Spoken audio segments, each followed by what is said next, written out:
Welcome to the Nerd Party. Let the filibustering begin. Welcome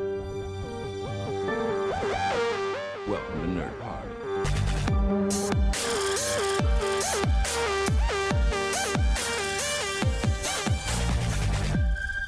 Hello and welcome to the Filibuster Podcast. I'm one of your hosts for today, Lee Hutchison, and I'm joined by Great Shot Kids, Michael Schindler. How are you? I'm doing okay. Thanks for having me. Obviously, Matt's still feeling a bit under the weather, so Mike has been a total hero and jumped in.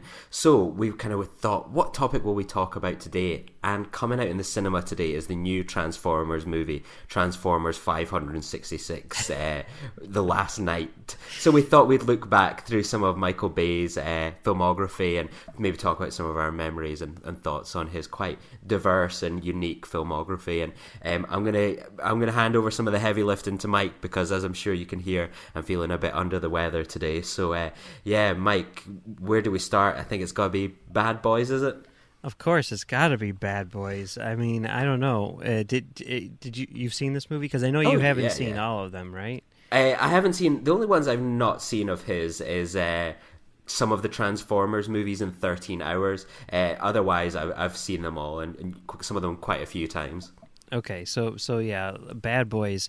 This was one that I didn't discover until later on, because I didn't see it in the theater. I was a little too young and stuff like that, and it wasn't until sort of I realized that Michael Bay is like a director that I should be paying attention to, that I was like, what else has he done? And this was really the only movie that I didn't see in the theater of his. And, I went back and watched it and was kind of blown away by it. I mean, it's kind of great to see him with a slightly smaller budget than, we're kind of used to. And, it's a lot of fun. I think, Will Smith and Martin Lawrence are great in this movie. But also, I mean, it looks fantastic and it's funny. And the action sequences are really well done. It's very, very 90s. And, Téa Leoni also is like the secret weapon of this movie. She's so good in this thing, Yeah, I actually saw Bad Boys after I saw Bad Boys 2. I like Bad Boys. I think it's one of these movies where it's just like, it's ground zero for Michael Bay movies, that it has kind of the women, the cars, the action. And I think it as you were saying, it's very much kind of, you get that with this and somewhat Armageddon. They feel like very much movies of the 90s that you look at it and you think, man, they're really dated, but they still kind of hold up in the enjoyment level. It's like impossible not to enjoy Martin Lawrence, and who's obviously like, he's the lead actor in Bad Boys, which kind of even sums up the 90s even further, that Will Smith's the second lead. And I just think them two just work so well together, and it's, I enjoy it immensely, but I prefer Bad Boys 2 out of the two. So if I'm wanting to go back into the Bad Boys movies, it's more 2 than 1. I don't know. I think I'd have to go with 1 over 2. Although I do love number 2. I mean, we'll get to that in a few minutes. But yeah, I don't know. It's really interesting. Like, I had the Laserdisc for this thing, and back in the day, Sony would have like these very extensive liner notes on their Laserdiscs, and one of the things which they mentioned on there was that it was originally like a vehicle for, I think, like John Lovitz and David Spade or something like that. Like, I could not see that movie working at all. I don't know. Yeah, David Spade. If we thought this movie was very 90s as it lasted, I think that movie would have been even more very 90s, as it were. Yeah, I'm him glad. And Ray Romano or something like that. Yeah, I'm glad the way that it turned out, for sure.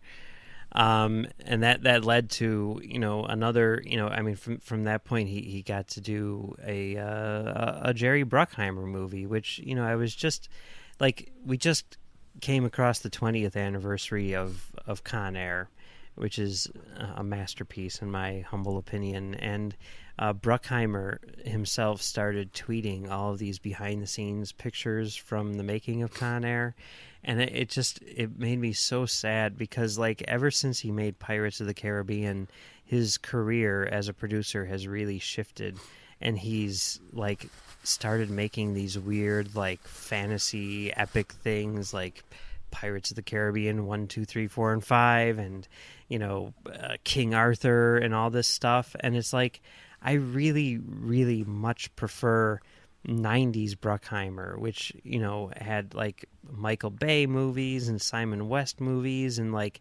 anything as long as it starred Nicolas Cage. You know what I mean? Yeah. And it's like it's so disappointing that he's gone off and made these movies which are extremely popular, but which I do not care about at all, whereas before, he was almost like auteur level in terms of action, where it's like, oh, this movie's coming out, who's directing it? I don't know, but Bruckheimer's producing. Oh, okay, well, I'm there, I can't think of the last time I was excited to see a Jerry Bruckheimer movie. Yeah, like it was always like a sign of class when you saw that thing where you saw the highway and then the bolt of lightning and you thought, Yep, this is going to be a good kind of exciting movie. And I think that he's kind of been Disney-fied in a way that he's really kind of watered down what you would class as his brand, and that's really unfortunate.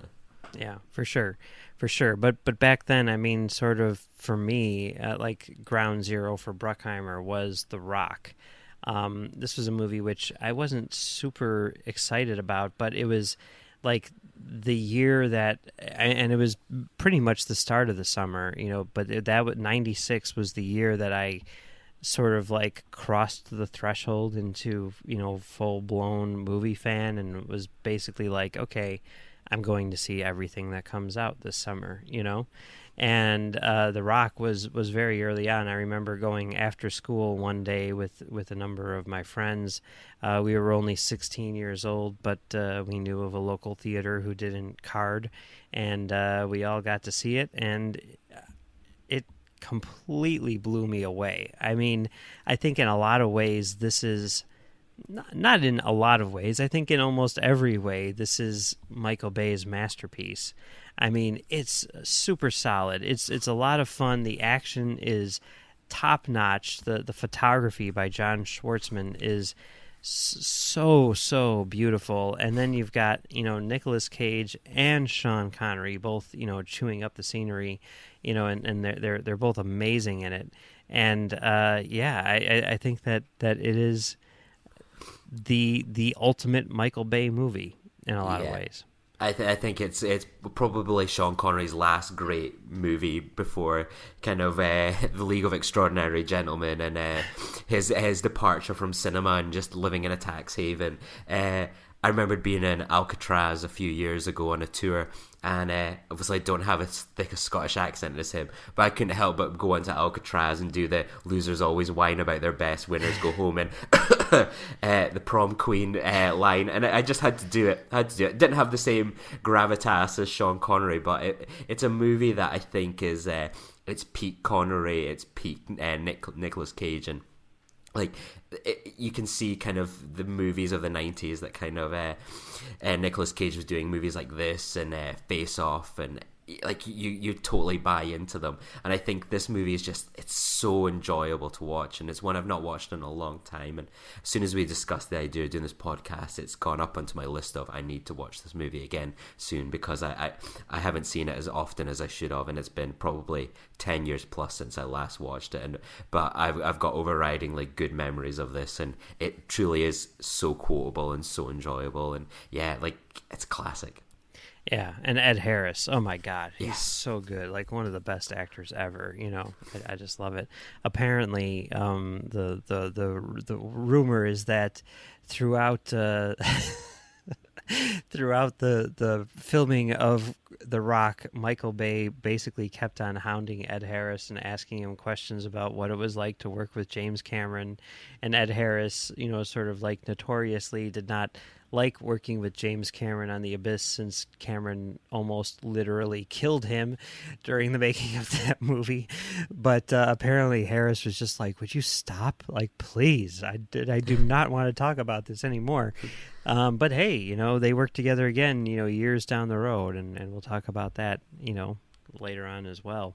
But the second movie of two, as far as I know, in the Rock cinematic universe is Michael Bay's next film, where, I mean, you can definitely see this sort of like escalation where it's like, Bad Boys was a good little action movie. Okay, let's give him this other bigger action movie. Okay, now let's give him the biggest movie of all time with Armageddon. Deep Impact. Sorry, no, wrong one.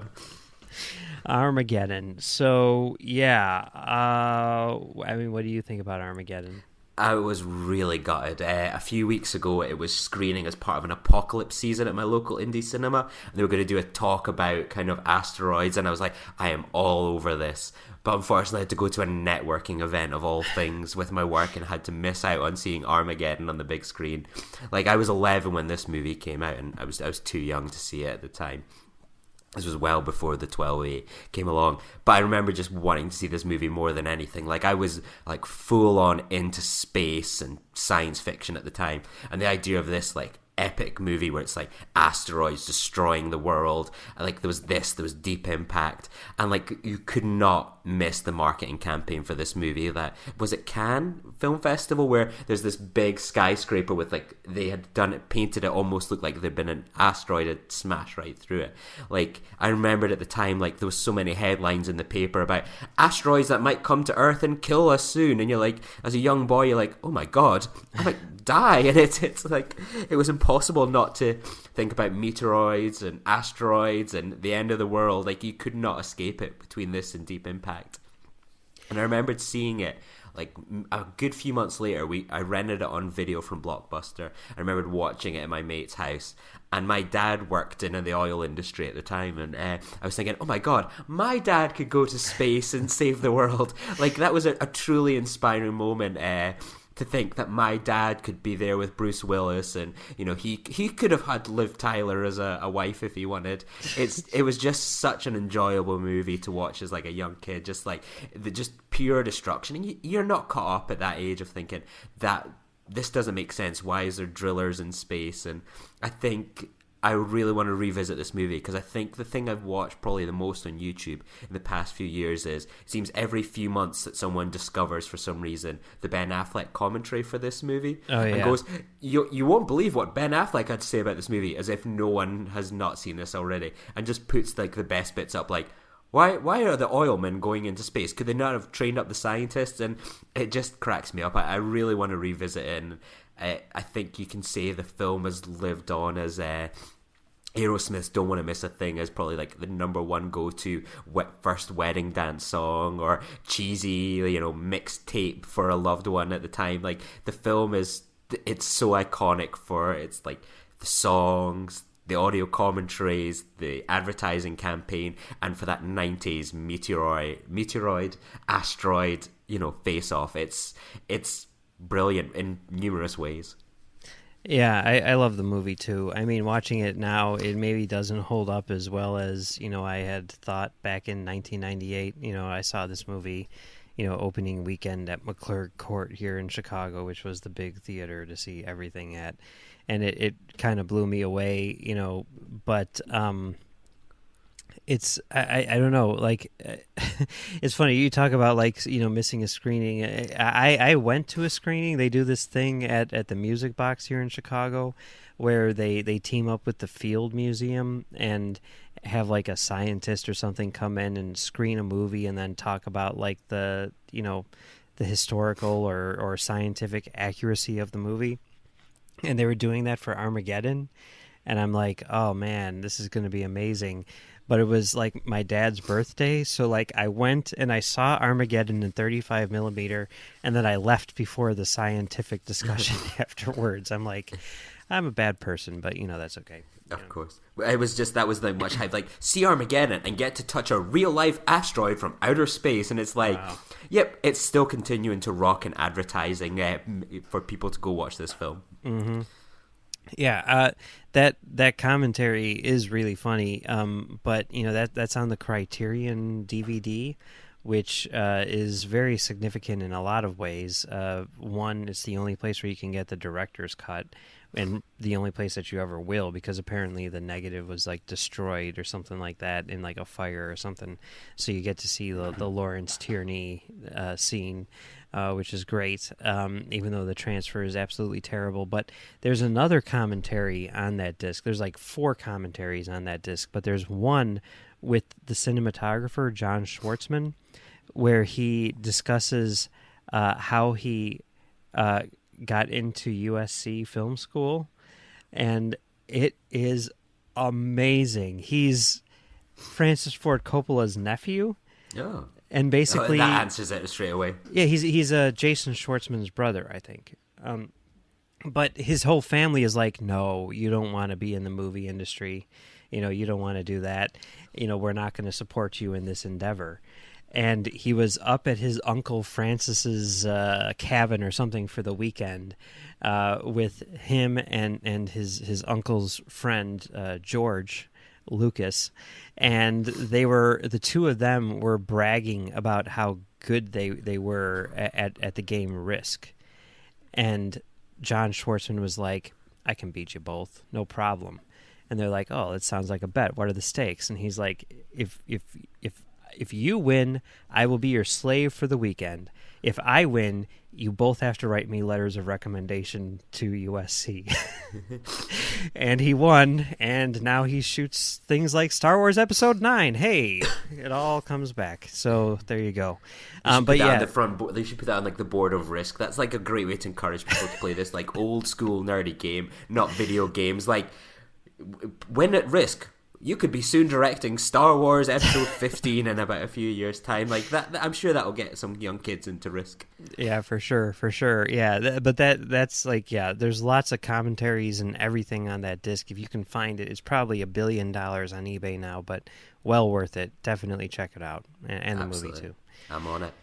So, okay, after Armageddon,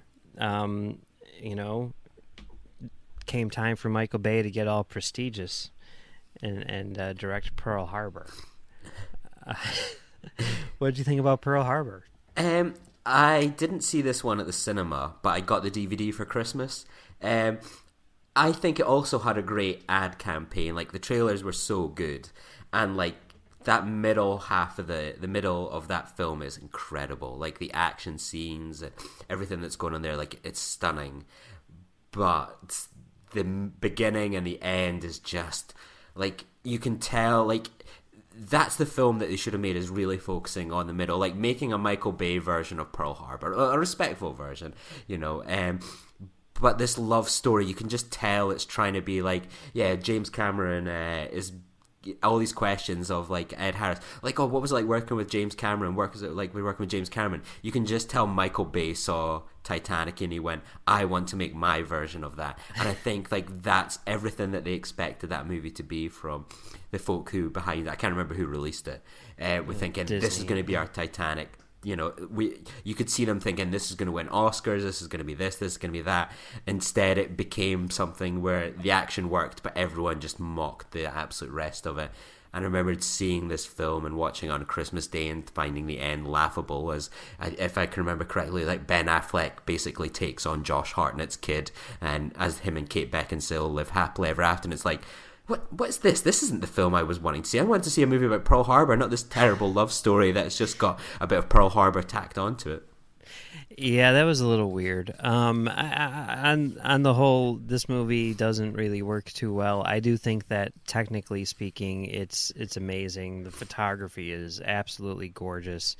I remember they made a really big deal about how like certain prints were going to be printed on Kodak Vision Premiere stock for like added contrast and color saturation and everything like that, and it was a pretty beautiful movie to look at, and I think the director's cut holds up relatively well, but it is kind of ridiculous too, and structurally it's so weird, the idea of, it's like, this is about Pearl Harbor, but we still need to have like an ending where like America wins.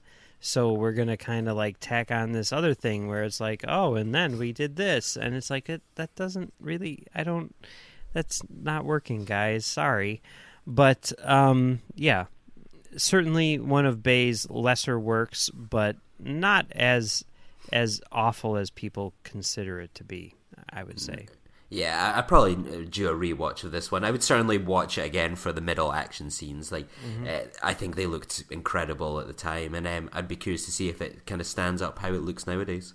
Also, talking about audio commentaries, the audio commentary on that one has Michael Bay with his like high school photography teacher or something like that, who is like his mentor in a lot of ways. Like, she's the one who like first saw his talent and like pushed him into, you know, sort of like this career and everything like that.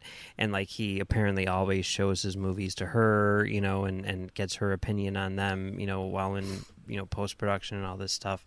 And, you know, the commentary is the two of them on Pearl Harbor. And it's pretty funny because they definitely have like a student-teacher dynamic, and there are definitely times where, you know, she's like, why did you do that? That doesn't make any sense. And at one point in the commentary, he's like, I don't know. Please just get off my back, you know? It's pretty awesome. I need to check that one out. Like, yeah, you've convinced me to watch the whole thing if I can get this audio commentary. Like, my girlfriend's away for a week to New York, so while she's away swanning up in Eminem World and, you know, everything like that, I'll sit and watch Pearl Harbor with an audio commentary. I think we know who the real winner will be this week. Yes. I think it's only on the director's cut. The set is pretty amazing, but yeah, definitely check that out. Okay, so now it's time to get back to basics with Bad Boys 2. I love Bad Boys 2. I remember seeing this. I was like 16, and my family and my grandmother came with us as well. We went out to Santa Monica. No, it was something like, I can't remember where it was, like Palm Springs. That's where we were. We went to Palm Springs in America. We were just staying at this like kind of villa, and we just kind of lazed by the pool and kind of went around the local area. Didn't do much touristy things, but I always remembered at night my parents would give me some money because there was a multiplex cinema just down the street. And I would go see like pretty much like a movie a night. And I remembered seeing this, League of Extraordinary Gentlemen, Terminator 3, and I'm sure I saw one or two other movies. Charlie's Angels Full Throttle. Well, I saw that on a date. Okay. Not too. Maybe I saw that on a date, right. But not then. But I saw Bad Boys 2, and I wasn't very excited for it. This was a film my dad was like, "Oh, we should go see Bad Boys," and I was like, "Oh, I don't know." I was like, kind of not too enthusiastic about it. I remember seeing it in the cinema like late at night, and I was just like blown away by how brilliantly enjoyable it was. Like, everything about it sings to like a 16-year-old boy. And like, I know people criticize this movie, and I think quite unfairly. Like, they kind of almost compare it to like Return of the King. Like, how many endings does this film have? Like, when it decides that they're going to Cuba, like, most people are like, oh, the film's ended already. It's like, no, give me more. Yes, of course they're going to Cuba. Of course they're going to Guantanamo Bay, whatever. Count me in. I am happy to watch 145 minutes of this like overblown, drawn out action movie. It's just so enjoyable. It's like, why would I want it to stop? Like, just give me more of this. It's not like I'm watching it thinking I want to be intellectually challenged or I want to be pushed. Like, I just want a really good thing, and it's like a sugar rush. So why would I want to stop? Just keep it coming. And I think it's so ridiculously enjoyable. I mean, I could still watch it and laugh about him being shot in the arse. Like, that is comedy gold in that movie. You know, any other day of the week I'd maybe watch this movie. I'd think, oh, it's not that great. But like, they're so charismatic. The action scenes are great. It is just like Michael Bay back on true form. And I'm an unashamed lover of this movie.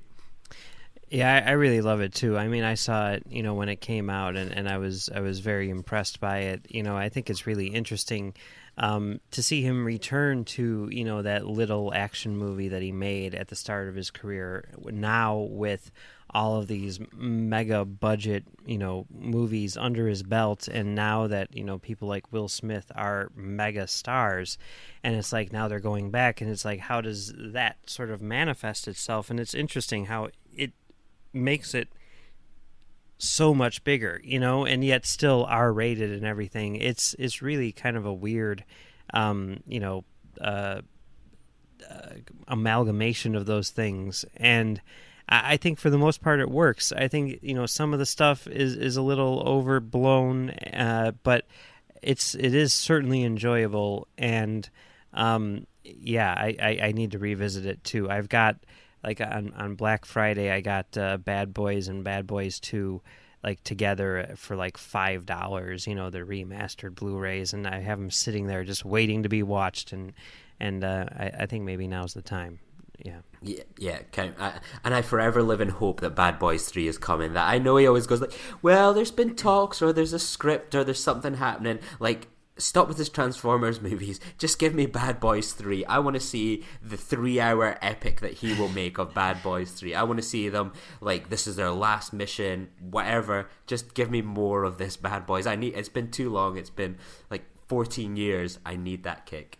Well, Joe Carnahan was working on it hardcore. Yeah. He had storyboards and everything, and I think it just fell through for some reason, which is really disappointing. But bring it back. So, 2005 was the first time that Michael Bay had a bomb, as far as money is concerned, where he made the science fiction epic The Island. What do you think about this one? I've only ever seen this once, and in a way it sort of screams kind of early 2000s, mid 2000s in a way. This idea of Ewan McGregor and Scarlett Johansson as this action movie leads. There's something about that where you think, oh yeah, he's kind of going for these sort of, obviously Ewan McGregor had been in Star Wars, but this was a movie where he's the leading man in this Hollywood blockbuster, and Scarlett Johansson, she's this indie darling at this stage, and it's the idea of putting them together as the leads, and I think that's kind of interesting. But it was a movie that it never held much appeal for me. That I used to work in a supermarket, and The Island was always a DVD that we had hundreds of for the bargain £3 section, and it never seemed to sell. That we used to have every few months we'd have to return some stock. The Island would go, and then a few months later we had a sale, and here comes all these copies of The Island back again. So whenever I think of The Island, I just think of always just returning it and counting it in as stock. That's what it is. It is a bargain basement movie that no one is watching. I don't think it's even on Netflix here or anything like that. It's just this movie that is just permanently in the bin. Yeah, this was one. It kind of surprised me how nobody saw it when it came out, because I saw it and I was like, this movie's badass. It starts off as THX-1138 and becomes a big Michael Bay action blockbuster, and that's such a weird thing. And yes, there is incredibly stupid stuff in it, Xbox product placement in a underground cave where they grow clones or whatever, so that's ridiculous, but at the same time I can forgive it because I think it is a lot of fun. I think it looks really cool, and the action sequences are really well done. I think that Ewan McGregor and Scarlett Johansson are both really good in it. I don't understand why people don't like this movie, to be honest. I think that it's really great, and I need to revisit it as well. I have it sitting here, just waiting to be rewatched. So I'll maybe go to the supermarket and pick it up for £3 and give it the rewatch it's due. There you go. So, okay, a couple years later, Michael Bay was hired to make Transformers. So, I don't know, were you a Transformers fan as a kid, or are you too young for that? No, it was something that was on, but I was never a huge fan. I always considered myself a fan of the toys. They were cool. The idea that toys, you're basically getting two toys in one, that was always enjoyable and appealing to me. But I was never a Transformers nut that was watching the cartoon series religiously. I'd watch it here and there on a Saturday, but I was never I was thinking oh, Transformers on, I've got to go watch that. But I was quite excited for the movie, I must admit. The idea of Michael Bay and Steven Spielberg working together on a project seemed quite appealing at the time. I remembered seeing the movie, and I have only ever seen it once.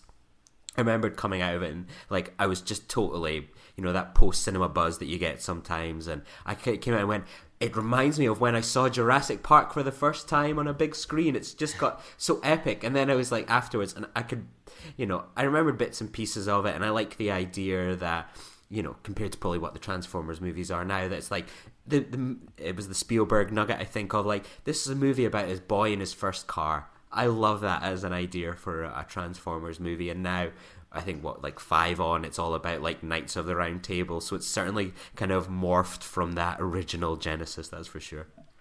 Yeah, I mean, I definitely, grew up with Transformers. That was my thing. I mean, take out Star Wars. The next thing that I was obsessed with as a kid was Transformers. That was my cartoon. That was my thing, and that, my love for Transformers, was rekindled in high school when they started airing reruns on the Sci-Fi Channel, and then Beast Wars started up and everything. And I've always been a huge Transformers fan, and there's always been that sort of thing of like, they could never do that as a movie because the technology isn't there, And then when they said like, we're doing a Transformers movie, and I remember like there was a big, sort of like debate going on because the two directors who were in the running were Michael Bay and Jonathan Mostow.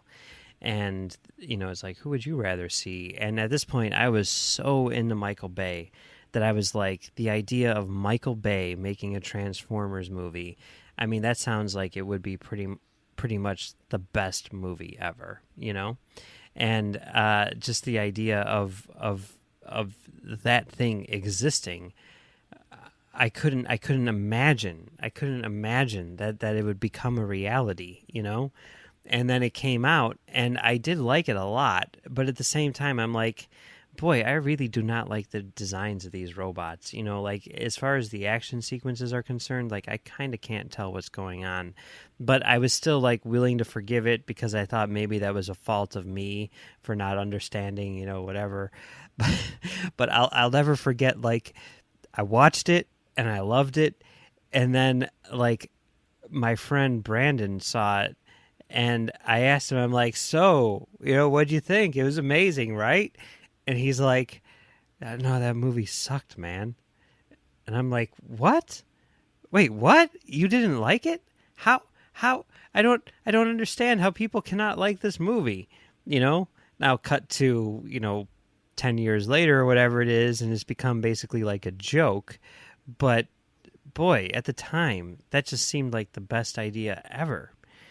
The thing about it, the thing which disappoints me is, like, as much as I wanted to see a Michael Bay movie, I didn't want to only see Michael Bay movies, I mean, that's basically all that he's done since. I mean, Revenge of the Fallen, you said you haven't seen that, right? I've not seen Revenge of the Fallen. I don't know how I didn't see it. Like, usually I would go out of my way and probably check it out. But I think it was one of those movies, like, it got such trash reviews. And I think I was maybe away on a holiday or something at the time. And it was one of those movies that just fell through. And, like, I just never got round to, like, watching it. Like, I've never had an urge to, check it out. And that's, one day I will watch all these Transformers movies before it gets to, like, number 8. I'll catch up while I kind of can, I suppose. But no, I've not seen this one. I know it's considered one of the lesser Orsi Kurtzman efforts as well. Yeah, I mean, it was done during the writer's strike and all that stuff, and it's got some problems, although there are some pretty cool, epic IMAX sequences which work, well in it, I do have to say. The third one, however, Dark of the Moon, I thought was really, really good. That's the one that he did in 3D and everything like that. A lot of it was shot here in Chicago, and I thought that was really solid. That really sort of, like, in a lot of ways, was a throwback to sort of like the big epic blockbusters which Bay was known for. And yeah, I love Dark of the Moon. I think that's probably the best out of all of them. And yeah, like, I never saw this one at the cinema. Like, it baffles me why I have not seen some of these Transformers movies at the cinema. Like, it's not like I'm actively not wanting to see them. It's just I don't know why I'm not getting around to seeing them when I'm seeing such other nonsense as The Mummy, for example. But with, like, Dark of the Moon, that I remembered watching it, like, I think it was like, digital download or something. And I was watching it and I'm just like watching it, like, just want them to get to the Chicago stuff where it's like the big action slugfest. Like, I'm not wanting to see like exposition and backstory to why these robots are fighting again for a third time. I'm just like, just get to this Chicago, get to this like 1 hour slugfest. Do not give me 2 hours of exposition to get to that point. But when it does get there, it looks brilliant. And yeah, I hope your house has recovered from this trashing that it gave it. It was really cool because... And I think there's a podcast somewhere if you go to commentarytrackstars.com, because like Ain't It Cool News was having a screening in Chicago, and they were like it was like a contest where it's like, explain to us why you deserve to see this movie early, you know? And I'm like, oh, I deserve to see this movie early because I've been a Transformers fan since the beginning. I even went to the first BotCon, and I've still got my BotCon t-shirt from 1996, and I will wear it to the screening if you let me in. And I got into the contest. I was one of the people picked, so I went and I brought along Max, my co-host, and it was in the city. It was in downtown. So we watched the movie, and then we're driving home. And as we were driving home, I think we recorded like a podcast where we were like, oh, look, right over there. That's that building which blew up in that movie that we just watched, you know? We're driving across this bridge which had, a giant, robot, destroying it a few minutes ago. And it was really kind of cool to sort of like drive through the city which was just fictionally destroyed by a bunch of giant robots. It was pretty cool. It's impossible not to like be biased when you see like your home city like represented on the screen, and it is always such a buzz to see places you pass by and think, oh, that's that shop I passed by, and then you see it on the big screen. And it's always when you're in like hometown screenings that, when someone like the local shop or pub pops up, you can just see people nudging people going, hey, yeah, that's the bridge we get over in the commute every day. And it's just like someone's like, yeah. And you can just, you like, I remember when Trainspotting 2 came out like a few months ago, and just the whole film was just filled with people just like the whole time going, oh yeah, that's there, and there, and it's like, oh yeah, it's impossible not to like champion those films where you always feel proud to see your hometown like on the big screen. You feel kind of blessed, I guess. Yeah, it's fun for sure. Yeah. Okay, so he makes like 3 Transformers movies, which each make like $3 trillion, and even with all that, he still has trouble convincing Paramount to give him, the $5 that it would take to make his little passion project, Pain and Gain. But he does it, and it comes out. And what did you think about Pain and Gain? I love Pain and Gain. I remember like this movie was classed as like, there's a film critic here in the UK. I'm not the biggest fan of him, but he carries some weight, and he pretty much lives to criticize Michael Bay movies. And like Pain and Gain came out, and I think he rated it as the worst movie of 2013. I had it as like one of the best movies of 2013, that it totally embraces this bat crazy attitude, like The Rock, Anthony Mackie, and Mark Wahlberg, and I just think it's so jacked up. It's just brilliant. Like it is a bit too long, but it is so funny and enjoyable, and the fact that it's like a real life story, like adapted by Michael Bay, so it's almost like the polar opposite to the approach that he took with kind of Pearl Harbor. With this, like you can almost imagine being the people involved and thinking, Jesus, like, is this what it was? Like this sort of neon bright, tacky sort of interpretation of these bodybuilders. It is insanely enjoyable, and I really do not have a bad word to say about this movie. I sometimes think with like Michael Bay with his Transformers that he's fallen into the George Lucas trap, that he's made like 6 Transformers movies now, or 5 or whatever, and it's thinking like, man, what could those other 4 or 5 movies have been that if he hadn't done the Transformers movie? And it like when you get something like Pain and Gain, you get an insight into what other movies he could have done, and I really enjoy this. Like I think Wahlberg and The Rock are just, they smash this movie. They're so charismatic, they're so enjoyable, and I think this is the type of movie that Bay does best. Like not these Transformers movies, but these movies about, larger than life people as opposed to larger than life machines with boring humans talking in exposition. That like this is his strengths in a big screen movie, I think. Yeah, no, I agree with that. I was super, super excited about this. I was like feeling all nostalgic since, Ed Harris and Michael Bay were reteaming for a movie all these years later. And, I was really excited to see him do something that wasn't Transformers for all the reasons that you just, laid out. And I think that it is really good. I always thought of it as like, it's almost like if Bay had directed like a script by the Coen brothers, like what would that look like? And it's like, this is what it would look like. I don't know that it works tremendously well, although I think that it is so crazy, like you're saying, that it's definitely worth checking out because it's something which you've never seen before, really. And it really does show how good of a director Bay is when you take away all that other, sort of like nonsense. And I think it's very refreshing to see, this in the later stages of his career, at least in terms of where we're at right now, because it's refreshing to see him not do something which is just a massive scale, CGI, slugfest or whatever. So yeah, I definitely enjoy Pain and Gain. I'm sure there's a hot take in there about, watching this movie as like the American dream and how it's like leads to the world of Trump or something like that. I'm sure there's a hot take article in there that Pain and Gain paints the road that America took or something along those lines, that the American dream represented in Pain and Gain is just brilliant. It's hard not to enjoy it, and kind of how it motivates Mark Wahlberg. And I think it's there's some brilliant satire in there, but somewhat satire that seems to have become a bit more real, I think. Yeah, no, it's probably true. Yeah. So a year later, as sort of a thank you to Paramount for letting him make, this teeny tiny R-rated movie, he returns to the Transformers franchise with Age of Extinction.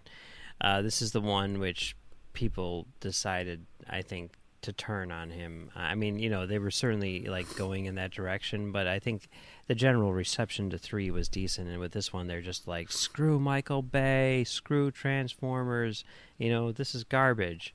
Yeah, have you seen this one? No, again, I have no idea why I didn't see this one in cinema, because I was actually quite keen to see it. That I'm a huge fan of Mark Wahlberg. I find him just so enjoyable in comedies and action movies and drama. Like, I think he's got an interesting quality. And like, when I heard that he was going to be in a Transformers movie, I was like, you've got my money, like, count me in. And like, the idea, like, I think I don't know why, just listening to him in that thick Boston accent talking about a Transformer, I was like, you've got my money, like, I'm so on board. But for some reason, I never got around to seeing this one. So I think I probably need to see that one. Like, out of all the, I'm not seeing the second one, but I need to see this one, and then I'll go see The Last Night, just because it's got Mark Wahlberg fighting Transformers. Like, I think I would enjoy it just closing my eyes and listening to Mark Wahlberg, travel through, like, exposition about a robot super war in that accent. Like, that's good enough for me. I just want to watch the the blacked out version of this, just the audio version. That's going to convince me to go see it. Yeah, it is overly long, but I do think that it works. I think it's a nice, sort of like shift in direction for the franchise. They shot it with these like 3D digital IMAX cameras, and it is stunning. I mean, the photography is gorgeous in this thing. If you can see it in 3D, definitely see it in 3D. It looks amazing. There's a lot of cool stuff in there.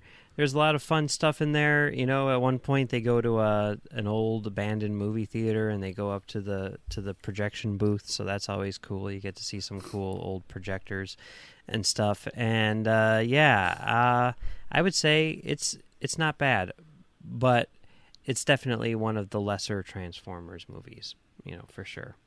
Which I'm sure someone's listening to this going, that doesn't say much, Mike. Yeah, I'm sure they are too, and you know what? Good for them.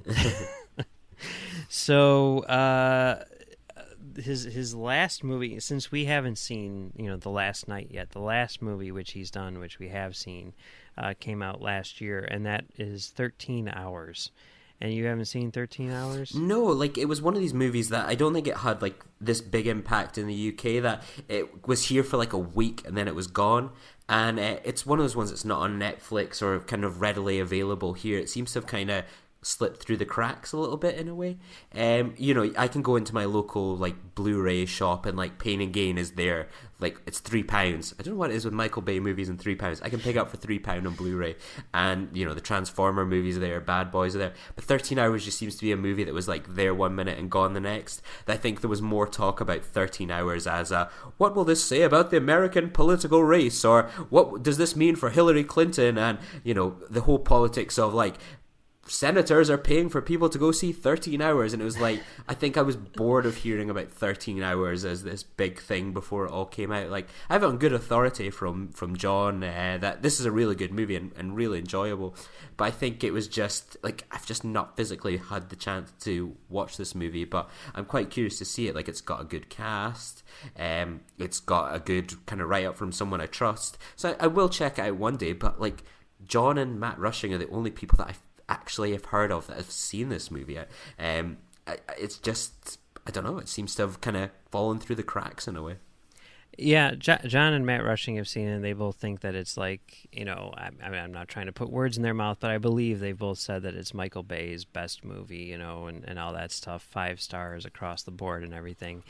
That's just a little overboard. That's just a little crazy to say, but it is good. I don't know. It's one of those movies where it starts up and everything, and I'm like, okay, yes, okay, I see what you're doing here, and that's fine, and whatever. It's very okay, and as it continues, like, it gets better. I don't know, but there's definitely stuff in it which doesn't work. And I think more than anything, the thing which sort of disappoints me about it is that Michael Bay does things overblown, like that's what he's good at. I'm not saying that as a criticism. What I'm saying is, like, the best Michael Bay is the stuff where he's like, I'm going to give you this thing that you're expecting, but I'm going to give it to you in a more kind of way. I'm going to give it to you very, very largely, and it's going to be crazy and over the top, and you thought you knew what you're getting, but now you're getting more of that. And sometimes that manifests itself in terms of running time, and you're like, okay, Transformers was 2 hours and 45 minutes, let's back that down a little bit. Okay, let's take it down a notch.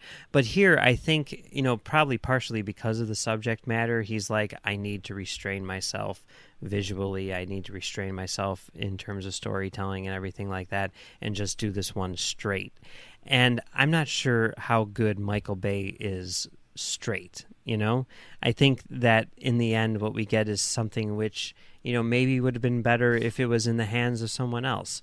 And it doesn't have any of those, sort of qualities which make Bay stand out to me. And what it becomes is just sort of like an okay movie, when, what I'm hoping for from Michael Bay is something which may fail, but it's going to fail big. This one succeeds small. You know what I mean? Mm-hmm. And it's yeah. Like, I definitely want to check it out. Like, that is appealing to me. Like, I like that it was kind of going to be a low, kind of smaller budget kind of movie and a bit smaller scale. Like, I think it was probably, I probably made a personal judgment when I heard Michael Bay's doing a Benghazi movie, and I could almost just feel my eyes rolling, going, oh, yeah, me too. I'll admit that. Me too. I almost could imagine him, I don't know, casting like Amy Poehler as Hillary Clinton or something like that. Just these things, I was like, oh no, like it was almost thinking like, you're kind of wincing, thinking, oh, this is going to be bad, this is going to be bad. But like when it came out, that it was this small movie that focused on the kind of the military side, and people I trust kind of rating it quite highly. Like, it goes, oh, maybe I will check out. But I just think it was hard not at the time to probably be fatigued with the idea of this movie, and probably people were put off by this idea of like, oh man, I just don't want to be kind of like, I'm watching a party political broadcast through Michael Bay, and thankfully that's not what was produced. So I think that kind of, I'm sure it'll maybe become something that's a bit more known in a few years' time, once the kind of the idea of Benghazi as this whole big thing kind of becomes just like, oh, that happened one time and there's this movie about it, oh, I'll check it out. Yeah, no, and in that regard, I mean, I was like, even though I sort of like had that, at the same time, I was like, it's Michael Bay, so I'm there, and I mean, I was super excited to see it. I was there at the first show on opening day and everything, and I was, especially with Pain and Gain, having just come out, I was like, we've seen what he can do on a smaller scale, and it's awesome in certain ways, and with this, he just wasn't, given that latitude because of the subject matter, I mean, it would have been very inappropriate to do this in the style of, say, Pain and Gain.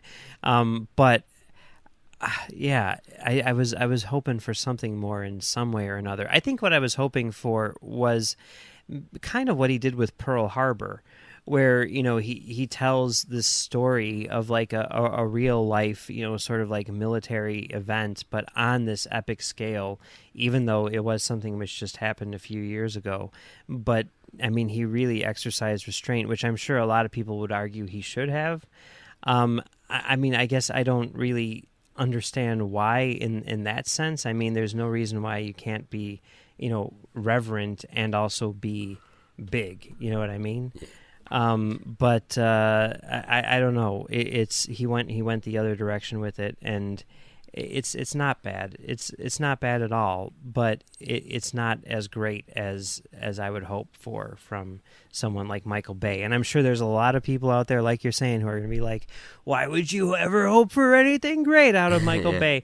But I mean, like, really, what we're seeing here. I mean, there's never been a Michael Bay movie that I haven't liked. And there's a lot of them that I love, and that's why I'm so looking forward to Transformers: The Last Night. Even though it is kind of like the same thing that he's done 4 times before, because you never know with Michael Bay. He might do something great. He might do something which misses, but usually he's going to miss big, and there's going to be something there which is interesting. I mean, there's definitely interesting stuff in 13 hours, and it is worth checking out for sure. Based on the reviews I'm expecting for this Transformers movie, I wouldn't be surprised if you've made it to the poster with that review there of Michael Bay movies. I think you're probably going to front of the pile. Mike Schindler, Filibuster. It's not bad. You never know. I'm going to here in the States. It comes out an hour earlier in IMAX and on PLF screens in what they're calling Optimus Prime time. Oh God! I bet someone at Paramount just put on their shades, wrestled their tie and went, "Guys, get this, Optimus Prime time, love it. Let's go for lunch." Like, oh my word! But hey, we get free T-shirts, so there's that. There you go, exactly. Well, I'm not going to stop you. I better let you get away to the cinema lobby, Mike. So if people wanted to reach out to you and talk about Transformers: The Last Night, or make up for me not having seen Revenge of the Fallen, where can people reach out and talk to you about them? You can find me on Twitter at Mumbles3K. You can also find me right here on Talk Film Society doing Great Shot Kid with John, where we talk about the people who make Star Wars. And you can find me on Trek.fm doing a show called Stage 9, where we talk about the people who make Star Trek. And you can find me on TalkFilmSociety.com doing Soderbergh 2828, where we look at all of Steven Soderbergh's movies. And you can find me on CommentaryTrackStars.com doing Commentary Track Stars, where somewhere on there you can probably find our, immediate reaction review in-the-car review of Transformers, whichever one that was. We'll get that in the show notes. Well, thank you very much for joining me for this Baywatch, as it were, Mike. It's amazing with all those podcasts that you've found the time to watch 5 Transformers movies. So, you've either got too much spare time or, you're maybe not podcasting enough. One of the two, I guess. Yeah. Right. Thank you all for joining us. Make sure to check out all our other amazing shows like Great Shot Kid, Aggressive Negotiations, Nerd Nuptial, and everything in between. We really appreciate it. And make sure to check us out on @Join Nerd Party on Twitter, /The Nerd Party on Facebook, and let us know what you think of Michael Bay's movies. Peace. Join the revolution. Join the Nerd Party.